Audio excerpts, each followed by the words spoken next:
Bharatiya Janata party state నాయకత్వం మారుస్తలేదు. వాళ్ళు మారవాలి, compulsory అక్కడ అధ్యక్షుడు అనేటువంటి నియమించాలి. అట్లాగే మేడ్చల్ మల్కాజ్గిరి జిల్లా అధ్యక్షు ఇంతవరకు గతి లేదు. సో పార్టీ కార్యకర్తల ఉన్న ఉత్సాహ ఈ కొన్ని లోతు వల్లే వాళ్ళు నిరసంగా అవుతున్నారు. దానికి కారణం ఏంటంటే పార్టీ నాయకత్వమే.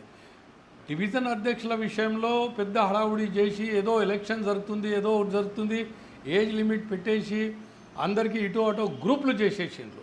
కార్యకర్తలలో 45 సంవత్సరాలనే వయసు వరకు తెచ్చి ఈ వర్గం ఆ వర్గం నా వర్గం నీ వర్గం అనేసి కార్యకర్తల మధ్యలో మతభేదాలు అయిపోయినాయి. సో అందువల్లే పార్టీ కంటిన్యూషన్ ఉన్న జోష్ అది ఒక పద్ధతిగా నిరుత్సాహంగా అవుతుంది. గత 3-4 మంత్స్ నుంచి న్యూ కమర్స్ పార్టీ ప్రెసిడెంట్లు వచ్చిండ్రు, కానీ వాళ్ళు ఏం చేస్తున్నారు, వాళ్ళకి ఏ ప్రోగ్రామ్స్ ఇస్తున్నారు, కార్యక్రమాలు ఏమున్నది, వాళ్ళ మధ్యలోనే గ్రూపులు అవుతున్నాయి. Senior contested corporator and MLAs వీళ్ళ మధ్యలో ఈ గ్రూప్ల వల్లే పార్టీలో జోష్ ఉంది, కార్యకర్తల ఉత్సాహం ఉన్నది, పార్టీ ముంగటికి పోవాలి. ఈ పబ్లిక్లో కూడా బీజేపీకి మంచి అవకాశం కల్పించాలని పబ్లిక్ చాలా ఉత్సాహంగా ఉంది.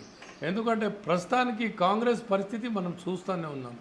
మన రాష్ట్రంలో కాంగ్రెస్ పరిస్థితి ఏ విధంగా ఉన్నది, వాళ్ళు ఇచ్చిన హామీలు ప్రతి ఒక్క హామీ ఫెయిల్యూర్.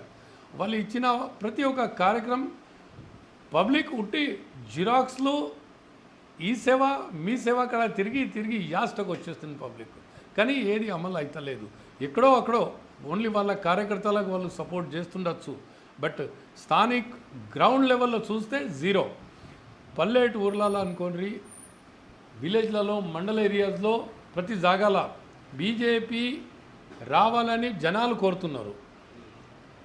బట్ బీజేపీ నాయకత్వం ఎందుకు డిలే చేస్తుంది, ఎందుకు మనం కార్యక్రమాలు తీసుకోలేకపోతున్నాం, అది బీజేపీ హైకమాండ్ తెలవాలని ఒక కార్యకర్తగా నేను భావిస్తున్నాను.